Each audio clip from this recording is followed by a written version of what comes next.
saya Marlis Jonathan Makole. NIM saya itu 223174913606 dan prodi saya itu dari Pendidikan IPS Universitas Negeri Malang. Nah, di video kali ini saya akan menceritakan praktik baik atau best practice dari kegiatan PPL yang sudah saya lakukan kemarin.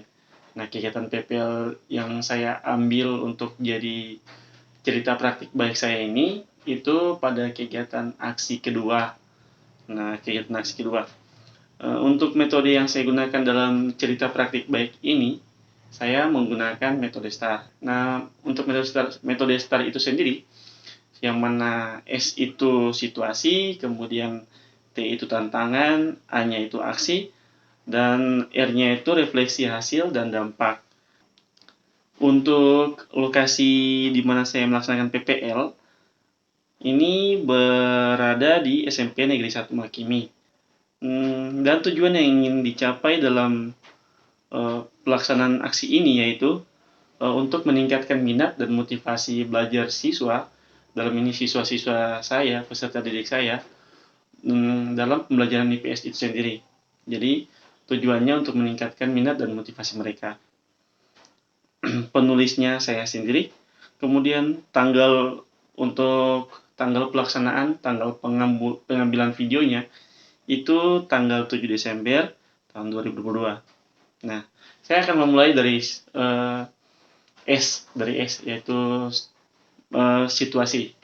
Nah, situasi yang diminta di sini yaitu akan menceritakan tentang kondisi yang menjadi latar belakang masalah, kemudian mengapa praktik ini penting untuk dibagikan, terus apa yang menjadi peran dan tanggung jawab saya dalam praktik ini. Nah, di sini saya akan menceritakan bahwa yang menjadi latar belakang kenapa minat dan motivasi siswa di tempat saya bertugas ini itu ada beberapa faktor. Yang pertama itu dari internalnya, kemudian eksternalnya.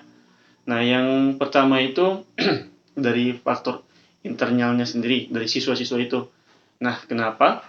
Karena siswa-siswa di sana, siswa-siswa di mana tempat saya bertugas, mereka itu cenderung lebih menyukai mata pelajaran yang berbasis pada kemampuan psikomotorik mereka. Jadi hal-hal yang berbau penyampaian materi, kemudian yang berkaitan dengan ranah kognitif mereka itu mereka tidak terlalu tertarik. Mereka lebih cenderung tertarik kepada hal-hal yang lebih ke eksata, psikomotorik seperti itu.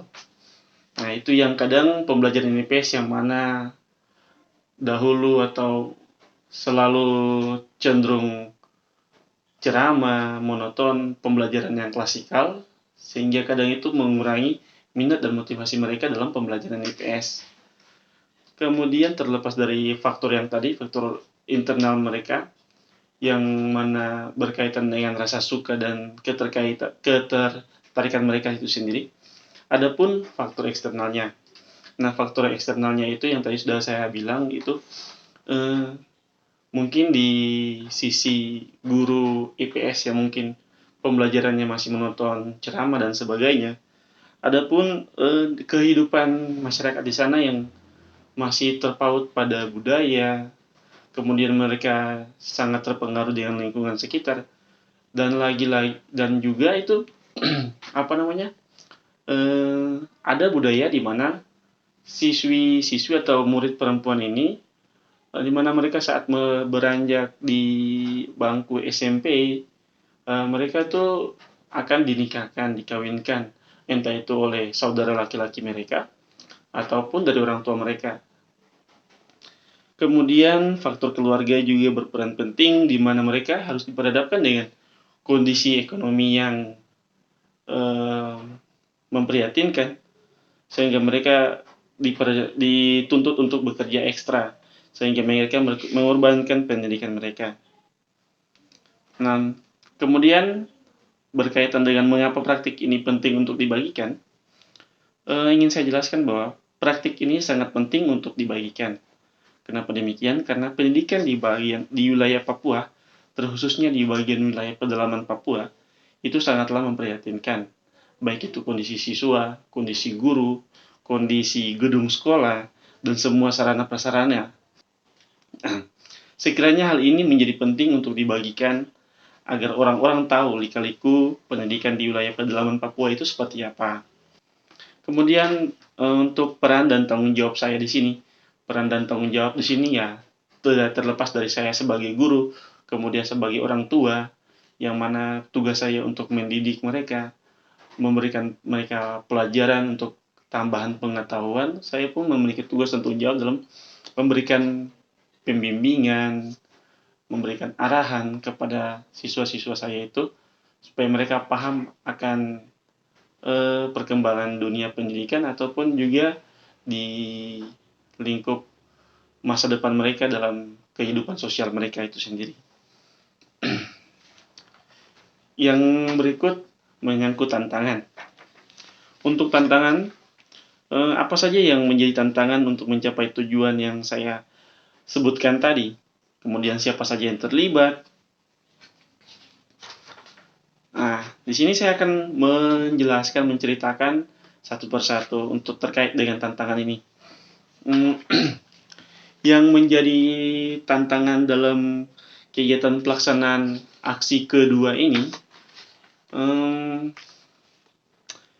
saya merasa bahwa agak sulit dikarenakan ya yang tadi yang pertama saya sampaikan bahwa siswa-siswa ini lebih cenderung untuk menyukai pembelajaran yang berbasis psikomotorik, sehingga bahkan pun saya kelabakan mau cari cara seperti apa dengan keterbatasan alat peraga, media, serta sumber-sumber buku, sumber-sumber belajar seperti buku, internet pun tidak ada. Dan ini menjadi tantangan besar bagi saya, bagaimana saya mencari sebuah inovasi, entah berupa alat peraga yang sederhana, yang mana bisa membantu dalam melaksanakan pembelajaran supaya mereka bisa menambah minat mereka, motivasi mereka untuk mengikuti pembelajaran IPS. Terlepas dari itu, ada banyak tantangan lain juga. Tantangan yang terbesar dalam pembelajaran IPS untuk siswa-siswa saya ini bukan hanya tantangan bagi saya, tapi bagi mereka juga, yang mana mereka harus diperhadapkan dengan jarak tempuh, di mana jarak tempuh dari rumah mereka ke sekolah itu yang sangat jauh, sehingga memakan waktu. Jadi kadang setelah sampai di sekolah itu mereka sudah ngantuk dan sebagainya, dikarenakan mereka menempuh perjalanan yang jauh tadi, yang sehingga kondisi tubuh mereka yang lelah dan sebagainya, sehingga sulit untuk menerima materi dan sebagainya. Kemudian terlepas dari hal itu, saya melaksanakan PPL ini di sekolah mitra, yang mana sekolah mitra ini pun kondisinya, keadaannya tidak berbeda jauh dengan apa yang saya alami di tempat tugas saya di wilayah pedalaman. Nah, tempat tinggal saya yang berada di kota, yang memakan waktu tempuh sejauh 47 km per jam ke Lagari Kimakimi di SMP Mitra ini, dan ini membuat perjalanan yang jauh itu membuat saya kadang sampai di sekolah sudah agak jenuh, capek. Itu menjadi tantangan bagi saya. Ya, seperti itu. Kemudian siapa saja yang terlibat? Nah, yang terlibat dalam pelaksanaan aksi saya ini itu yang pastinya siswa-siswi. Ini adalah orang-orang yang sangat berpengaruh dalam pelaksanaan aksi saya, yang mana saya bisa melaksanakan PPL hingga selesai dan sudah sampai di tahap UKIN dan juga pembuatan video best practice ini. Siswa-siswi saya sangat mengapresiasi kinerja mereka, kerjasama baik mereka.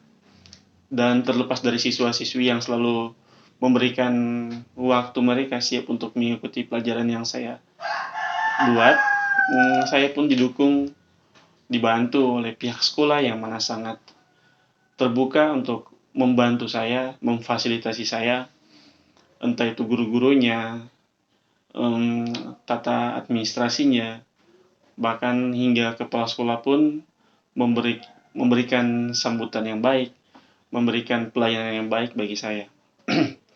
Dan tak hanya itu, teman-teman PPL, dan yang terlebih penting ya, kameramen saya yang selalu membantu saya dalam pengambilan video, ya yang merupakan support bagi saya di mana saya bisa sampai di tahap ini.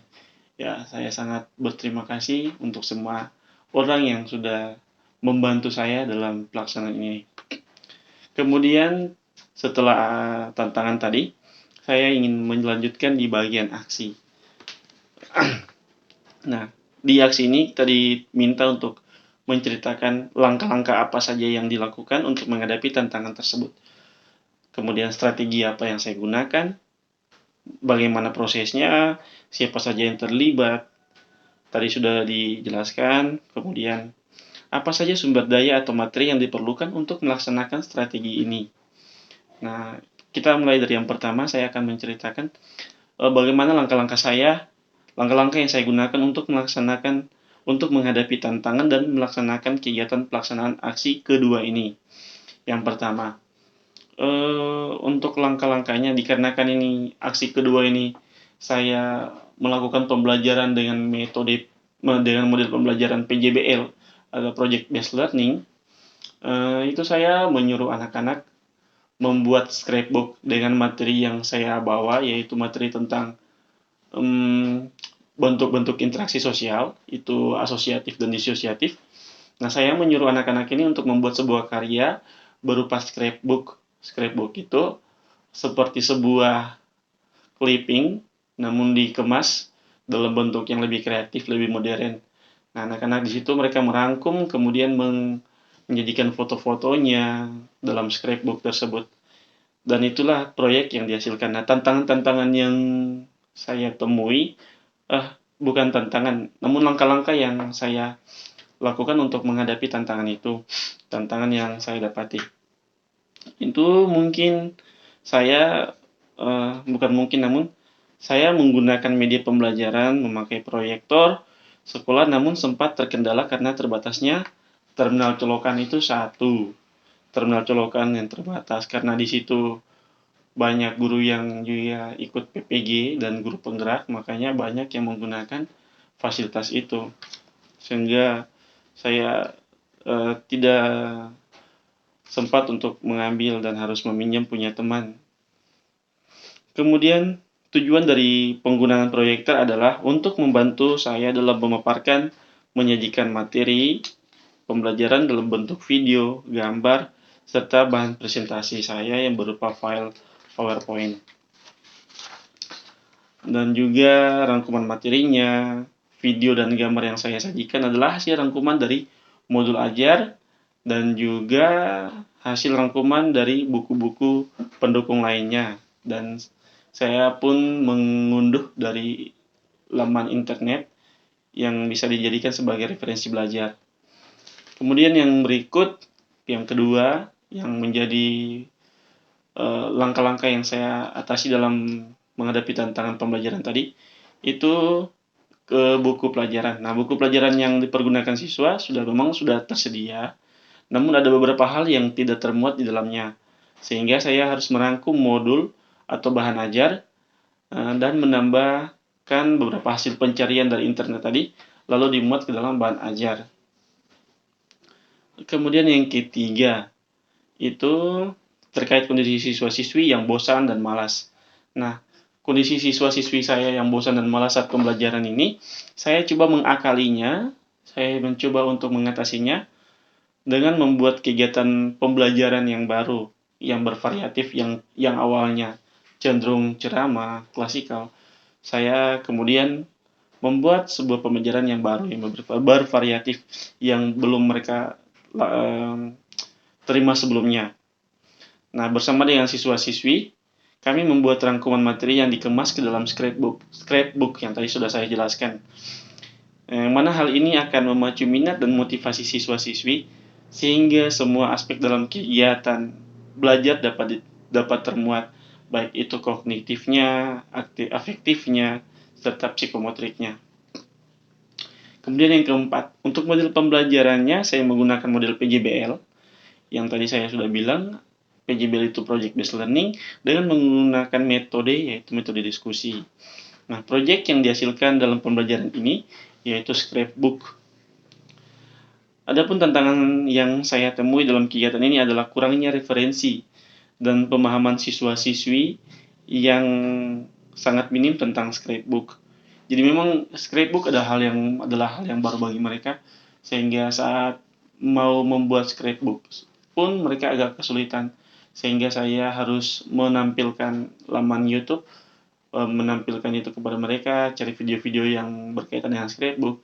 Nah, barulah mereka mulai paham, oh ternyata scrapbook seperti ini. Nah, barulah mereka mulai paham.